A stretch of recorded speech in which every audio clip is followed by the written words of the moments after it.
Do you ever wonder how much top K-drama actors are actually getting paid per episode now? Because some of these salaries are honestly so huge, they started changing the entire industry behind the scenes.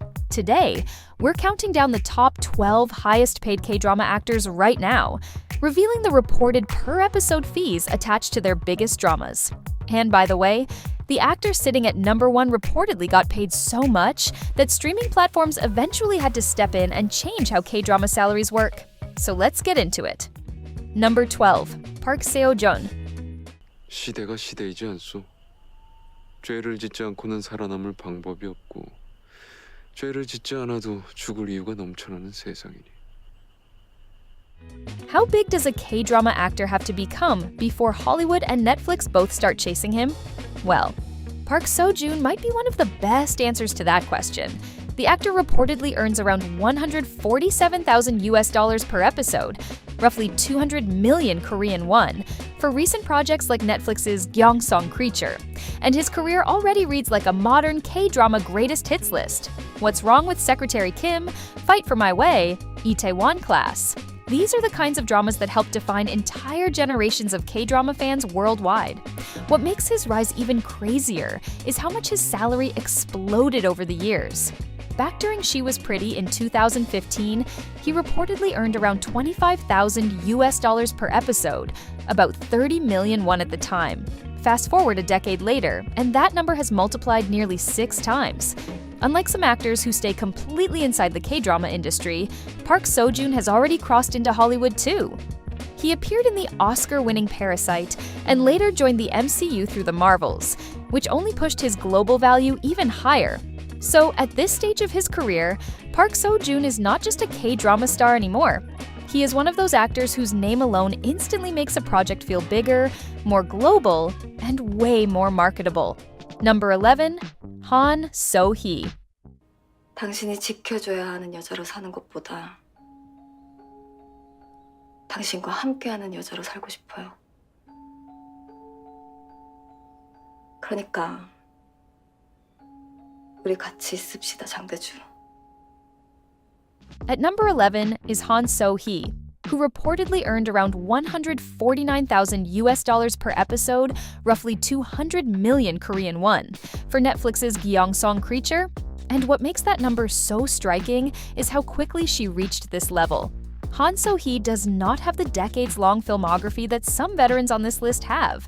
But in just a few years, she became one of the most recognizable faces in modern K-dramas. After exploding in popularity through The World of the Married, she completely changed her image with darker and more intense roles like My Name, while still dominating romance dramas like Nevertheless. That versatility made her incredibly valuable to streaming platforms trying to attract both domestic viewers and international fans. These days, Han So-hee is not just a K-drama actress anymore, she is also a huge fashion and luxury brand figure. Between global campaigns, brand deals, and her enormous online popularity, productions clearly see her as someone whose name alone can bring attention to a project, which honestly makes her one of the clearest examples of the new generation of K-drama stars becoming expensive very, very fast. Number 10. Song Hye-kyo. 근데 오늘은 반가운 얼굴들이 다 있네. 어떻게 지냈어, 연진아? 방송은 잘 보고 있어. At number 10 is Song Hye-kyo, who reportedly earned around $163,000 per episode, about 200 million Korean won, for Netflix's The Glory, the revenge thriller that completely reshaped her image as an actress. This drama reminded everyone why Song Hye-kyo has stayed at the top of the industry for so long. Instead of returning with another romance, she came back with a cold, emotionally damaged character built entirely around revenge. And the performance ended up winning her the Baeksang Award for Best Actress.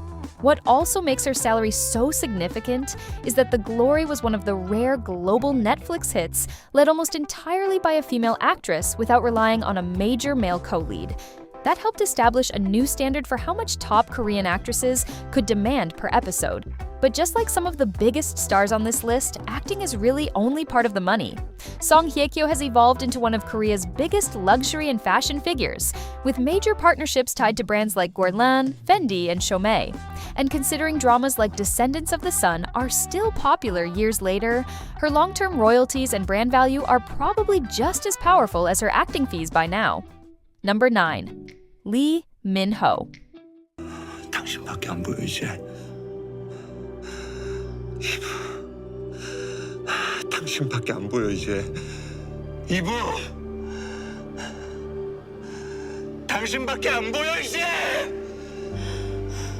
At number 9 is Lee Min-ho, who reportedly earns around $167,000 per episode, roughly 225 million Korean won, for his prestige streaming projects. Lee Min-ho is one of the clearest examples of how powerful long-term star value can become in K-dramas. He has been at the top of the industry for more than 16 years now, starting all the way back with Boys Over Flowers in 2009, and somehow his name still instantly guarantees global attention whenever a new drama gets announced. His most recent drama, When the Stars Gossip, had an enormous production budget, proving just how much money platforms are still willing to spend on projects attached to him. Although a lot of viewers also felt disappointed that the drama itself could not fully match the scale of its budget or the expectations surrounding his comeback. But even then, Lee Min-ho's real earning power probably goes far beyond acting. These days, he feels just as much like a luxury brand figure as an actor. Between global endorsements, fashion deals, and international popularity, a huge portion of his income reportedly comes from advertising rather than dramas themselves. And that is why productions still pay big money to cast him.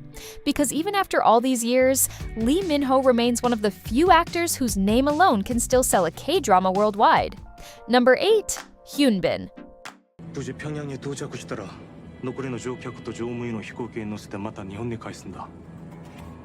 そうしたらマスコミは君たちはハイジャックマンではなく大胆な作戦を敢行した英雄と描写するだろう。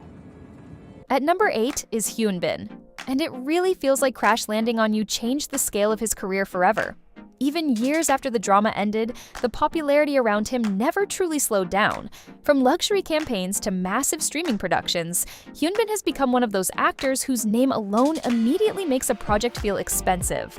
And that is exactly why productions are reportedly paying him around $167,000 per episode, roughly 225 million Korean won, for recent projects like Disney Plus's Made in Korea. It is not hard to see why, either. Unlike some actors who peak after one major hit, Eun-bin kept building momentum through films, endorsements, and prestige projects. His 2024 film Harbin became both a critical and commercial success, even winning the Baeksang Award for Best Film. And of course, people are still obsessed with the fact that he married his Crash Landing on You co-star Sun Ye-jin in real life. That drama still generates attention years later because fans remain attached to both the series and the couple itself. By now, Eun-bin feels bigger than just television. He is basically one of those stars whose image alone carries huge commercial value, and streaming platforms clearly know it. Number 7. Park Eun-bin. 뿌듯함! 네? 오늘 아침 제가 느끼는 이 감정의 이름은 바로 뿌듯함입니다. At number 7 is Park Eun-bin, and her salary jump over the last few years has been kind of incredible. For years, Park Eun-bin was respected as a talented actress who had been working steadily since childhood. But then, Extraordinary Attorney Woo happened, and everything changed. The drama became a huge global hit, completely transforming her into one of the most in-demand actresses in Korean television almost overnight. And once streaming platforms realized how valuable she had become internationally, the numbers started climbing fast. Reports say her revised per-episode rate for Disney Plus's Hyperknife reached around $224,500 per episode, roughly 300 million Korean won. What makes that number especially important is that it places her in the same salary tier as many top male actors in the industry, which almost never happens. And considering Hyperknife quickly became one of Disney Plus Korea's biggest premieres of the year, the platform clearly believed she was worth the investment. What is also impressive about Park Eun-bin is how flexible her image has become. She went from the warmth and charm of extraordinary attorney Woo to the emotional energy of castaway diva, then suddenly shifted into a much darker and more intense thriller space with Hyperknife. That versatility is probably a huge reason streaming platforms are now willing to pay top-tier money to cast her. Number 6. Joong-ki. 아무튼 뒤로 물러나 있어요. 혹시 빈센조 가사노? 뭐 그건 알 거 없고 5분 안에 속성으로 대가 좀 치러보자. Coming in at number 6 is Joong-ki, and his rise into the top salary tier happened very quickly.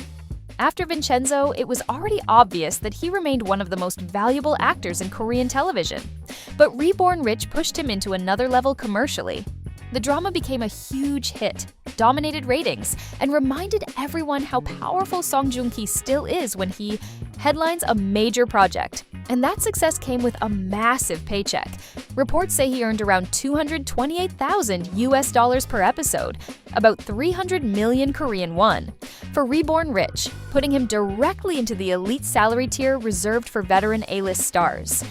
What also makes Joong-ki interesting is how global his career has become now. Between Korean dramas, international projects, luxury endorsements, and his life in Italy with his family, he feels less tied to the traditional K-drama system than a lot of actors on this list. And at this stage, acting probably is not even his biggest income stream anymore. But clearly, platforms are still willing to pay big money for him because his name continues to bring ratings, prestige, and international attention almost instantly. Number 5. Byung-hun. 얘들아, 그 밥 먹다 말고 뭐 하는 짓이야 이게? 밥 먹을 때 이러는 거 아니야? 여기 어르신들도 많은데 버르장머리 없이 거기다 두 놈이 한 사람을 창피하지도 않아? At number 5 is Byung-hun, and he feels less like a regular K-drama actor and more like an institution in Korean entertainment by now. This is someone who has been operating at the top level since the early 1990s, long before the global streaming boom even existed. And somehow, decades later, he is still landing some of the biggest and most expensive projects in the industry. Back during Mr. Sunshine, his salary was already considered massive. But then, Squid Game happened, and everything around Korean entertainment changed. His role as the frontman may not have had the most screen time, but his presence instantly gave the series another level of prestige and intensity. Reports say his fee for Squid Game Season 1 reached around $248,000 per episode, roughly 330 million Korean won, a huge jump from the numbers attached to his earlier dramas. And considering how massive the franchise became globally, many people assume his salary for later seasons became even higher.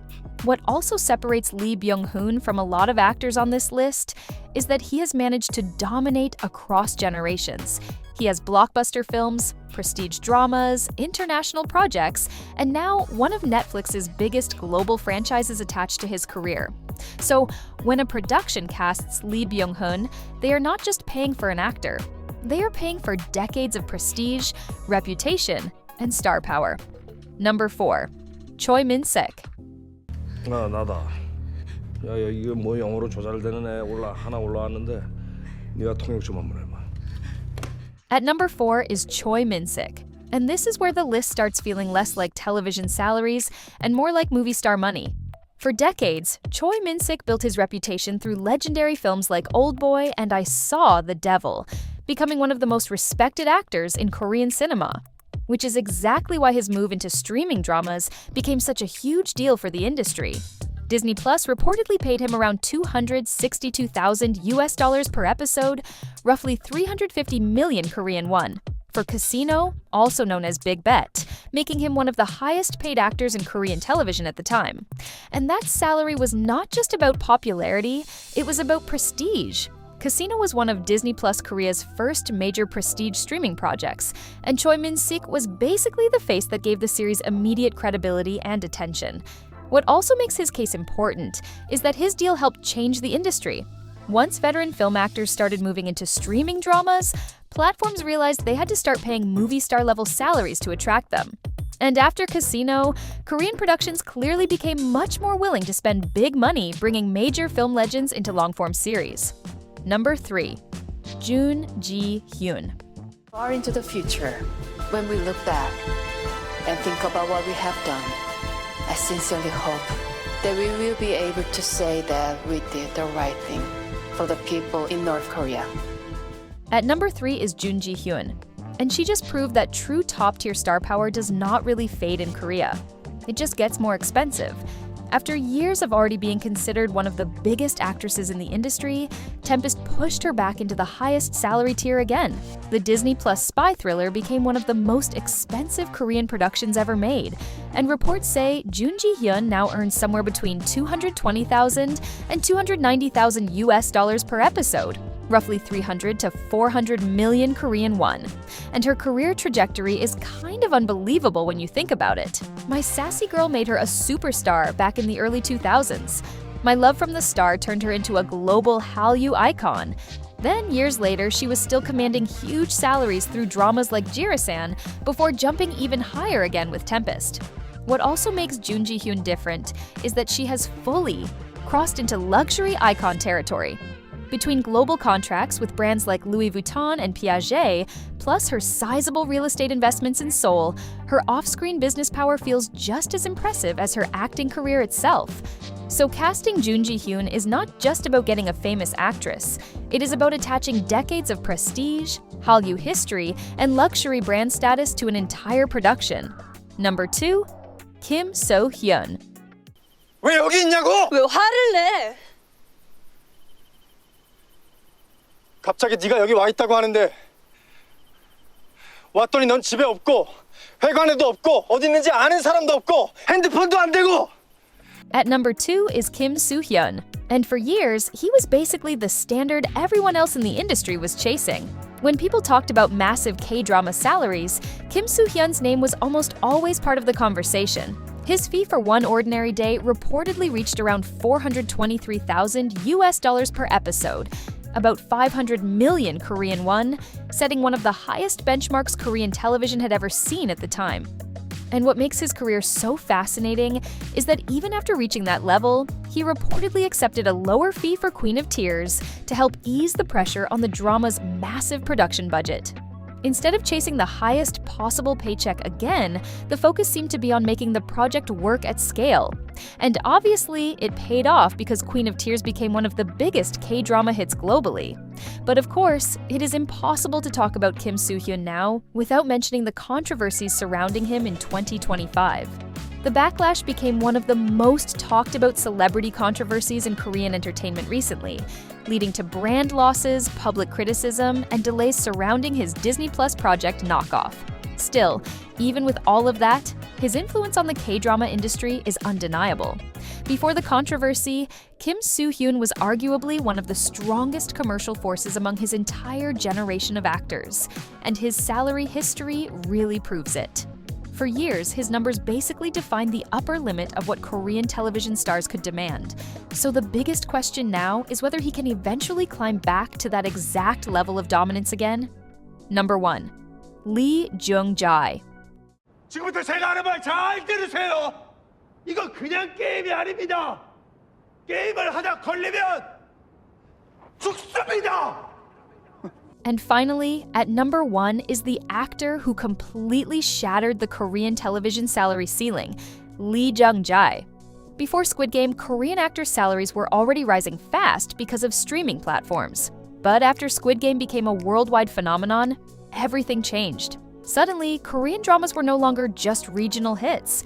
They became global billion-dollar content. And Lee Jung-jae became the face of that explosion.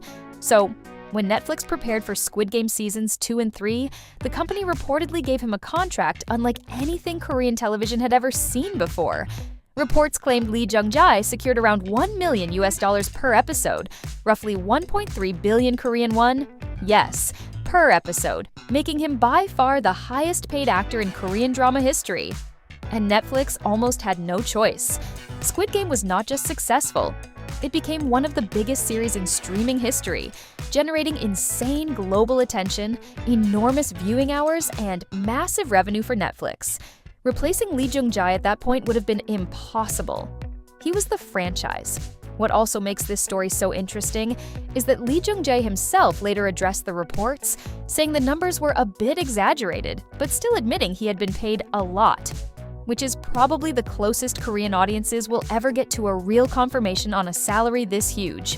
But here is the crazy part. His contract reportedly became one of the biggest reasons Netflix introduced a salary cap afterward, because once one actor crossed into the $1 million per episode range, the entire industry started demanding bigger deals too.